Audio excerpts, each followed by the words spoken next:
तो भाई 373 सीसी का इंजन है, जिसमें से ये आपको 43.5 पीएस की पावर और 37 एनएम का टॉर्क। बाइक 170 भी जा सकती है।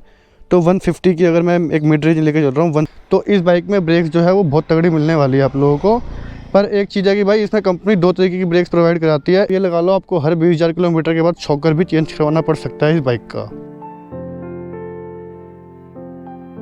सो hey my YouTube family, welcome back to my new vlog. तो भाई आज आ चुका हूँ मैं फिर से एक न्यू व्लॉग लेके, जिसमें मैं करने वाला हूँ अपनी ही ड्यूक 390 का एक ओनरशिप रिव्यू। तो भाई मुझे ये बाइक खरीदे हुए 2 साल हो चुके हैं। इस 2 साल के अंदर मैंने इस बाइक के साथ क्या क्या प्रॉब्लम फेस करी है, इस बाइक को चला के मुझे कितना मज़ा आया है, इसकी क्या अच्छाइयाँ हैं क्या बुराइयाँ हैं, प्रोज एंड कॉन्स जो होने वाले हैं वो इस वीडियो में आप लोगों को पता चलेंगे। तो भाई बिना किसी देरी के हम लोग व्लॉग करते हैं स्टार्ट। तो ये रही अपनी ड्यूक 390, इसका मैं करने वाला हूँ ओनरशिप रिव्यू। तो भाई सबसे पहले अगर हम अच्छाइयों की बात कर ले, बुराइयां हम बाद में देखेंगे। सबसे पहले भाई अच्छाइयां देख लेते हैं। तो अच्छाइयां जो हैं इस बाइक के अंदर वो हैं भाई, सबसे पहले इसकी पावर, यानी कि परफॉर्मेंस भाई इस बाइक की 1 नंबर मिलने वाली है आप लोगों को। ड्यूक 390 के नाम से ये बाइक आती है, जिसके अंदर 373 सीसी का लिक्विड कूल्ड इंजन मिलता है आप लोगों को।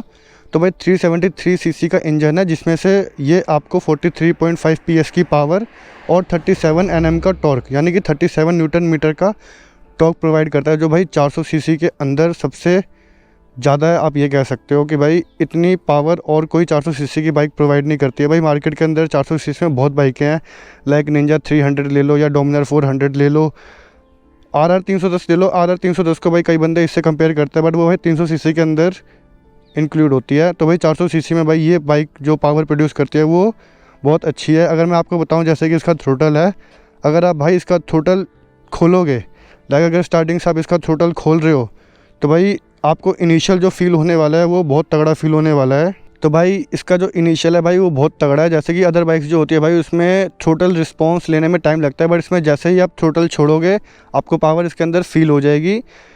इसका जो इनिशियल है वो भाई बहुत तगड़ा है। मतलब अगर अदर बाइक से आप रेस लगा रहे हो या कंपेयर करोगे तो इसका इनिशियल सबसे बेस्ट माना जाता है अब तक। तो भाई जैसा कि मैंने आप लोगों को बताया कि भाई इस बाइक की परफॉर्मेंस क्या है और कितनी है, ये तो भाई मैंने आप लोगों को बता दिया है। पर मेरे ख्याल से भाई मुझे ये बताने की ज़रूरत नहीं थी। जो KTM ब्रांड है, अपना खुद का KTM जो ब्रांड है इनकी जो परफॉर्मेंस की रेटिंग्स है भाई वो नंबर 1 है। तो भाई अगर 400 सीसी से मैंने जैसा कि आपको बताया, अगर आप कंपेयर करते हो तो भाई KTM ब्रांड में 400 सीसी के अंदर आपको सबसे ज़्यादा पावर मिलने वाली है। और अगर इसी परफॉर्मेंस के साथ मैं बात करूं भाई माइलेज की, तो इसकी माइलेज अगर देखा जाए तो आप लोगों को क्या मिलती है भाई, जैसा कि अगर मैं सिटी वगैरह में, मतलब मैं दिल्ली में रहता हूं, जैसे मैं सिटी में राइड करता हूं, तो भाई मुझे इसकी जो माइलेज मिलती है वो 15 से 20 के बीच में मिलती है।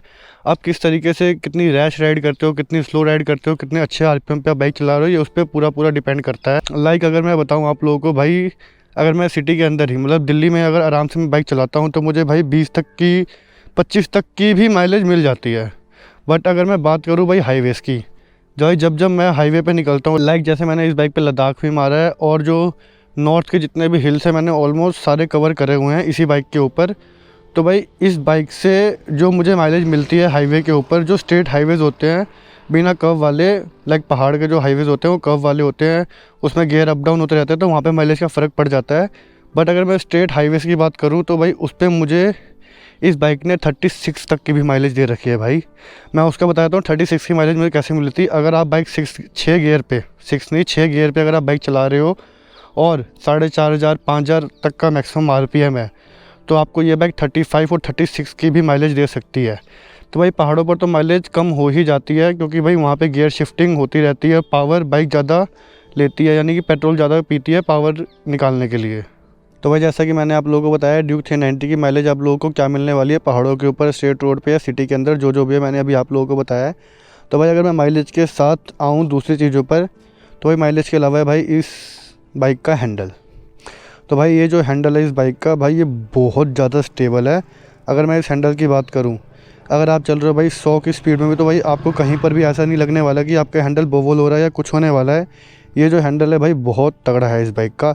लाइक अगर आप 150 की स्पीड में चल रहे हो, आपको पता है भाई ड्यूक 390 तो 170-75 भाई बॉडी टू बॉडी डिपेंड करता है, मतलब किसी बंदे का क्या बॉडी वेट है उस पर डिपेंड करता है।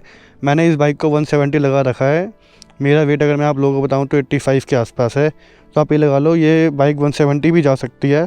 तो 150 की अगर मैं एक मिड रेंज लेके चल रहा हूँ, 150 पे भी अगर आप किसी गड्ढे में से निकल रहे हो तो भाई जो इस हैंडल की स्टेबिलिटी है भाई वो एक नंबर है। तो भाई हैंडल स्टेबिलिटी तो मैंने आप लोगों को बता दी भाई, इसकी बहुत ही तगड़ी है। अगर हैंडल स्टेबिलिटी के बाद अगर आपको एक चीज़ और दिख रही होगी इस फ्रेम के अंदर, वो है इसका मीटर कंसोल। मैं स्टार्ट करके दिखाता हूँ। तो भाई एक बार ये आप मीटर देखो भाई, 400 सीसी के अंदर TFT डिस्प्ले। भाई ये डिस्प्ले सिर्फ आपको सुपर बाइक्स में देखने को मिलती है अगर आप 10 लाख 12 लाख रुपए खर्च रहे हो। पर KTM's की बाइक भाई आपको 400 सीसी में, यानी कि 3.5-4 लाख के अंदर आपको ये TFT डिस्प्ले दे रही है, जो और कोई 400 सीसी की बाइक नहीं देती है। आप कंपेयर कर लो, चाहे बेशक डोमिनार 400 से, निंजा 300 से, या फिर मैं और अदर बाइक से कंपेयर करूँ जो 400 सीसी के अंदर आती है भाई, उसमें आपको TFT डिस्प्ले देखने को नहीं मिलती है। बट जो KTM ब्रांड है भाई 2017 से आपको TFT डिस्प्ले देता आ रहा है अपनी ड्यूक 390 के अंदर। तो भाई ये भी एक अच्छी चीज़ है कि भाई आपको TFT डिस्प्ले मिल रही है, जिससे बाइक की जो लुक है वो और इन्हेंस होकर आप लोगों को दिखती है। तो भाई अगर इस TFT डिस्प्ले की मैं बात करूँ तो इस TFT डिस्प्ले के अंदर आप लोगों को भर भर के फीचर्स मिलते हैं। अगर आप स्टार्ट करोगे तो भाई एक बार देखो आप इस मीटर को, इसके अंदर ये देखो यहाँ पे जो 4 बटन है, इसकी मदद से आप इसके बहुत सारे मोड्स जो चेंज कर सकते हो। बहुत चीज़ें हैं इसके अंदर, जो फीचर्स है इसके अंदर वो आपको और कोई बाइक में नहीं मिलने वाले 400 सीसी के अंदर। अगर मैं इसके बाद बात करूँ डिस्क ब्रेक्स की, पहले तो भाई इसकी डिस्क देखो, आपको 320 mm की डिस्क मिलती है 400 सीसी की बाइक में, जो और कोई बाइक प्रोवाइड नहीं कराती है। अदर बाइक में 300 mm ले लो या 290 mm ले लो, ऐसी डिस्कें मिलने को मिल रही है। और सुनने में आ रहा है भाई अभी इंडिया में यामा R3 लॉन्च करने वाला है। यामा R3 भाई जो बहुत पावर प्रोड्यूस करती है, उसके अंदर आपको भाई 290 mm की डिस्क देखने को मिलने वाली है। पर भाई KTM 2017 से आपको 320 mm की डिस्क देता आ रहा है, और इसकी जो ब्रेक्स है भाई वो एक नंबर है। तो भाई 320 mm में जो आपको डिस्क मिलती है वो बहुत बड़ी तो है ही, बट डिस्क बड़ी होने के साथ साथ जो इसकी ब्रेकिंग है, यानी कि इस बाइक की मैं ब्रेकिंग की बात करूँ तो भाई ब्रेकिंग भी एक नंबर है। बॉडी टू वेट रेशो के हिसाब से अगर नापा जाए जो इसका वेट है वो बहुत कम है, और जो डिस्क है इसमें बहुत बड़ी है।